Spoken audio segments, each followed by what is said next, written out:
Игры в кругу, совместные занятия продуктивными видами деятельности. Республиканский центр психолого-медико-социального сопровождения приглашает детей до 3 лет на бесплатные занятия.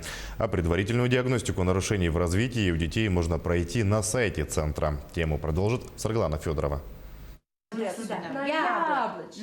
Двухлетняя Лилиана с удовольствием посещает развивающие занятия в Центре медико-социального сопровождения. Проходит социализацию, готовится пойти в садик.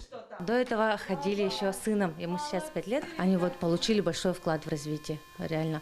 Видно то, что уже дети хорошо, сын хорошо пошел в садик, без никаких там... вообще ему очень нравится сюда ходить. От диагностики до сопровождения. Специалисты центра уже на протяжении четверти века занимаются ранней диагностикой детей с нарушениями речи, зрения, опорно-двигательного аппарата. Для них индивидуальные и групповые развивающие занятия. Специалисты проводят диагностику нервно-психического развития детей с помощью вот таких, казалось бы, простых игрушек. И они определяют активную речь, понимание речи, сенсорное развитие, движение и навыки. Детей набирают каждые полгода. С учетом возрастных и индивидуальных особенностей ребенка формируют группы, где вместе с малышами занимаются и родители. Программа групповой коррекции включает игры в кругу, совместные занятия продуктивными видами деятельности, такими как лепка, конструирование, аппликация.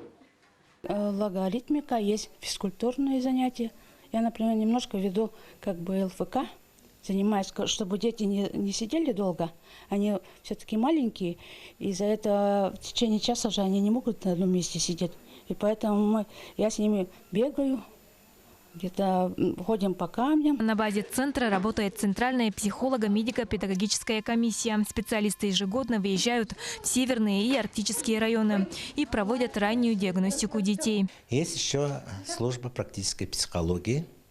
Там работают психологи, они проводят работу с детьми с девиантным поведением вместе с отделом профилактики аддиктивного поведения. В центре педагоги-психологи со всей республики повышают психологическую компетентность. На стажировке педагоги знакомятся с работой службы ранней помощи. Затем используют полученные знания уже на практике. Сарглана Федорова, Григорий Николаев, Якутск.